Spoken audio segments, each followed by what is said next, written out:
Olá, minha gente, e aí, como é que vocês estão? Bom dia, boa tarde, boa noite, independente do horário que você estiver me acompanhando. Estamos aqui para mais um dia da leitura dos Evangelhos em 40 dias. Chegamos no nosso dia 24, já rompemos mais na metade, e hoje leremos Lucas capítulos 11 e 12, já com seu plano de leitura em dia. Eu espero que você esteja atualizado. Você pode estar acompanhando aí agora, mandando esse link para alguém que possa acompanhar junto conosco. Vamos juntos ler a palavra do nosso Deus. Estamos lendo o Evangelho de Lucas, hoje capítulo 11 e 12. Que Deus possa nos abençoar. Lucas capítulo 11. Jesus estava orando como era o seu costume. Um dos seus companheiros os observava. Quando Jesus terminou, um deles fez um pedido. Mestre, ensina-nos a orar. João Batista fez isso com os auxiliares dele. E Jesus respondeu: quando vocês forem orar, digam palavras como essas que vou mencionar como exemplo. Pai, Tu és absolutamente perfeito, que o Teu evangelho seja aceito. Dê-nos o alimento necessário a cada dia. Perdoa os pecados que cometemos contra Ti, na medida em que perdoamos aos que nos devem. E não nos deixes pecar quando formos tentados. Para mostrar o valor da oração, Jesus fez uma comparação. Imaginem que um de vocês tenha um amigo que bata à porta da sua casa bem tarde da noite e peça: boa noite, amigo, estou precisando de ajuda. Um amigo meu chegou de viagem, eu estou completamente desprevenido. Estou sem comida lá em casa. Será que você pode me emprestar um pouco de arroz, feijão e carne para que eu possa preparar e servir? Imaginem também que o vizinho, sem abrir a porta, responda lá de dentro: o que é isso? Isso é hora de bater na porta de alguém? Já estamos todos dormindo. Não tenho como me levantar e fornecer essas coisas. Agora, se o amigo à porta continuar batendo e gritando, certamente quem está em casa vai se levantar e pegar o que está sendo pedido. A insistência valerá a pena. Por isso eu digo: orem e receberão o que precisam. Busquem e encontrarão. Batam que a porta será aberta. Quem ora recebe, quem busca encontra. Quem bate e vê a porta se abrir. Confiem no Deus eterno, Ele é o Pai de todos. Pensem comigo, que pai aqui teria coragem de dar uma cobra ao seu filho se ele pedisse peixe para comer? Quem aqui daria um escorpião ao filho se ele pedisse um ovo cozido para se alimentar? Pensem bem, se vocês que são falhos sabem dar coisas boas a seus filhos, imaginem as coisas boas que o Pai Eterno dará a vocês por meio do Espírito Santo quando orarem. Houve um dia em que Jesus curou uma pessoa que era muda por ação do demônio. Jesus expulsou o demônio e o mudo passou a falar. Muitos ficaram maravilhados com o feito, mas alguns os questionaram sobre a fonte de seu poder. Uns protestaram: o que ele faz não é pelo poder de Deus, mas é magia. É coisa de Beelzebul, chefe dos demônios. Outros o desafiaram: queremos mais. Queremos algo que venha realmente do céu e atestes que ages em nome do Deus eterno. Jesus, sabendo onde queriam chegar, respondeu: vocês sabem que um governo, para persistir, precisará ficar unido. Se ele se dividir, ruirá como as peças de um dominó. Se o governo de Satanás estiver dividido, ele não permanecerá. Digo isso porque vocês dizem que eu expulso Satanás pelo poder de Beelzebul. Não faz sentido. Mais ainda, se eu expulso os demônios pelo poder de Beelzebul, vocês os expulsam pelo poder de quem? Diante do silêncio, Jesus continuou: o que me respondem? Ficaram sem argumentos? Reconheçam então que se eu expulso os demônios pelo poder do Deus eterno, fica evidente que o evangelho da graça de Deus chegou ao mundo comigo.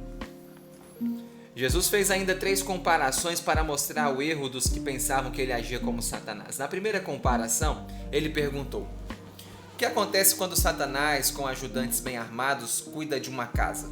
Os seus moradores acham que estão seguros, mas não estão. O que acontece quando eu, que sou muito mais poderoso, sou recebido numa casa? Os seus moradores passam a viver realmente em segurança. De quem vocês querem receber proteção? De Satanás ou de mim? Esta é a hora da decisão. Na segunda comparação, Jesus os advertiu quanto à indecisão diante da sua mensagem. Vocês sabem que quando é expulso por algum exorcista, o demônio anda pela escuridão em busca de descanso, se não o achar. voltará à vida de onde foi expulso. O demônio sabe que, tendo sido expulso, a paz voltou àquela vida que ele dominava e que as coisas estão em ordem agora. Por essa razão, quando volta não vem sozinho, ele traz mais 7 demônios muito mais malvados para habitar de novo naquela casa. Como resultado, a condição daquela pessoa se torna muito pior. Diferentemente, quando é expulso pelo poder do Deus eterno, o demônio jamais volta a dominar uma vida. Essa é a vitória definitiva que o Evangelho da Graça de Deus providencia. Vocês estão diante de uma grande oportunidade, juntem-se a mim. Nesse momento, misturada entre as pessoas que ouviam Jesus, uma mulher gritou entusiasmada: Feliz é o ventre que te concebeu, felizes são os seios que te amamentaram. Jesus respondeu: Sim, sim, minha mãe é muito abençoada. E ainda mais felizes são os que ouvem a palavra de Deus com vontade de praticá-la. Jesus disse ainda, enquanto o número de pessoas à sua volta crescia: Quanto à prova que alguns de vocês há pouco me pediram, não a receberão. Vocês não querem crer. Lembrem-se de Jonas, o profeta que serviu de mensageiro para os moradores de Nínive, cidade depois conhecida como Mossul, no Iraque. Agora eu sou o mensageiro, como Jonas foi no passado. Os ninivitas se arrependeram, mas hoje vocês não querem se arrepender. Também no passado a rainha de Sabá, depois hoje o Iêmen, foi visitar Salomão e ficou admirada com a sua sabedoria. No julgamento final ficará claro que a atitude dessa estrangeira foi mais sábia do que a de vocês, e eu sou maior que Salomão. No dia do julgamento final, os estrangeiros ninivitas que se arrependeram com a pregação de Jonas mostrarão que vocês estão errados por não se arrependerem, e eu sou maior do que Jonas. Jesus fez então a terceira comparação. Numa casa, as luminárias são instaladas de modo a iluminar toda a casa. Não são colocadas nos cantos ou debaixo de algum móvel, elas ficam no alto e no centro para que a iluminação seja a melhor possível para todos. Os olhos humanos são como essas luminárias numa casa. Se os seus olhos forem bons, você caminhará em segurança. Se os seus olhos forem maus, você tateará nas trevas. Por isso, tome cuidado para não ser influenciado pelas trevas. Viva na luz e você brilhará como a luz. Pouco depois de Jesus ter dito essas palavras, um fariseu o convidou para um jantar especial. Jesus aceitou o convite e, entrando na casa, sentou-se à mesa. O fariseu reclamou que Jesus não tinha lavado as mãos antes de comer. Jesus, porém, disse: Vocês que são fariseus limpam por fora o copo e o prato que usam, mas o interior de vocês está cheio de roubo e maldade. Vocês estão errados. Vocês simplesmente ignoram o fato de que o Deus Eterno não conhece por dentro e por fora. Se querem agradar ao Deus Eterno, sejam compassivos com os pobres, Ele gosta disso. Eu lamento por vocês, fariseus. Vocês dão o dízimo, centavo por centavo, de tudo o que têm, mas não vivem de modo justo e amoroso como o Deus Eterno espera. Não é errado dar o dízimo, o errado é desprezar a prática da justiça e do amor. Parem de andar em busca da aprovação humana, sempre procurando posições de destaque para serem aplaudidos. Parem de viver de aparências.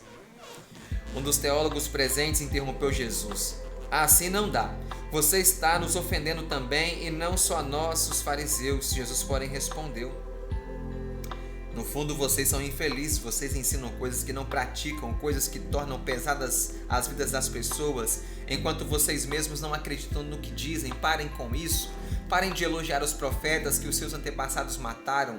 Não sejam cúmplices dos seus antepassados elogiando aqueles que assassinaram. Quando lemos as Escrituras, sabemos que o Deus Eterno enviou profetas e eles foram perseguidos e mortos. E hoje vocês continuam fazendo o mesmo. Lembrem-se, como lemos em Gênesis 4, 8, 16 e 2 Crônicas 24, 17 a 22, que homens justos como Abel e Zacarias foram mortos. Abel perdeu a vida bem no início da história. Zacarias foi assassinado entre o altar e o santuário no templo de Jerusalém. O sangue deles clama por justiça diante de vocês, que continuam fazendo o mesmo que seus ancestrais. Parem com isso. Parem de negar o conhecimento ao povo como se fossem os donos da verdade. É verdade essa que não conhecem e ainda impedem que outros a conheçam. E depois que Jesus saiu do jantar, os teólogos e fariseus continuaram a contestar com veemência o que tinham ouvido dele. Eles faziam um monte de questionamentos ao seu discurso com o objetivo de pegar alguma palavra que pudessem usar para condená-lo. Lucas capítulo 12.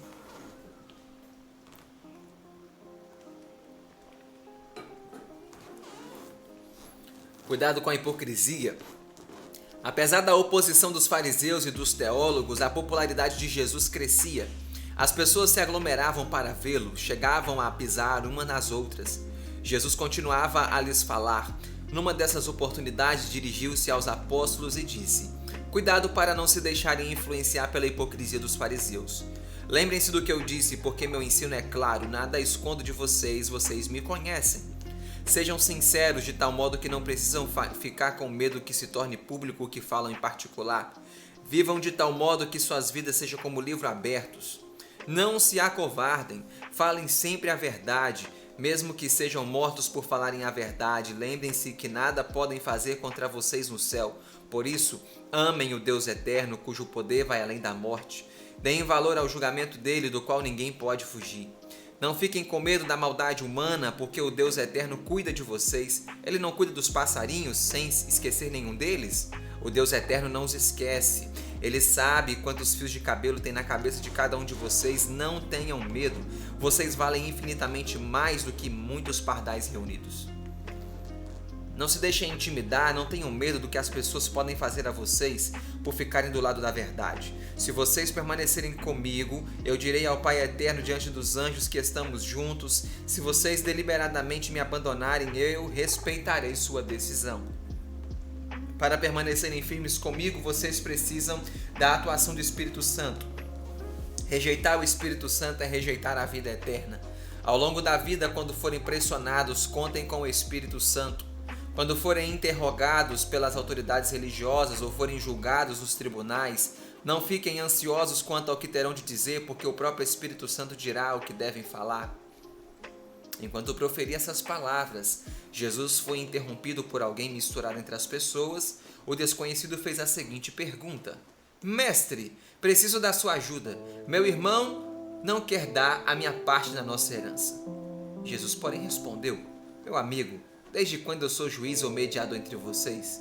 Em seguida continuou: O que eu posso dizer é que vocês não devem ceder à tentação da ganância. Não somos definidos por aquilo que temos. Eu vou lhe contar uma história. Era uma vez um fazendeiro milionário que tinha uma plantação que deu uma colheita extraordinária.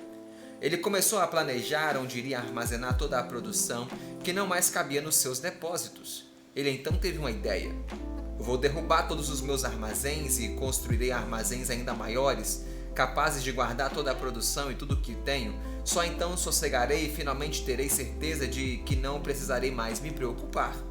O problema estará resolvido até o fim da minha vida com as novas construções. Então descansarei, comerei, beberei e desfrutarei de tudo o que há de melhor. Só que naquele mesmo dia o Deus Eterno disse: Você está completamente louco. Hoje mesmo à noite você morrerá. Para quem ficará tudo o que você tem? E Jesus concluiu: Não adianta ter riqueza material. O que realmente tem valor é a riqueza espiritual. Prosseguindo, Jesus ensinou sobre a simplicidade aos apóstolos. Vocês viram como é infeliz o milionário da história que eu contei? Diante disso eu digo: não pensem que a vida se resume a comer, a beber ou a vestir.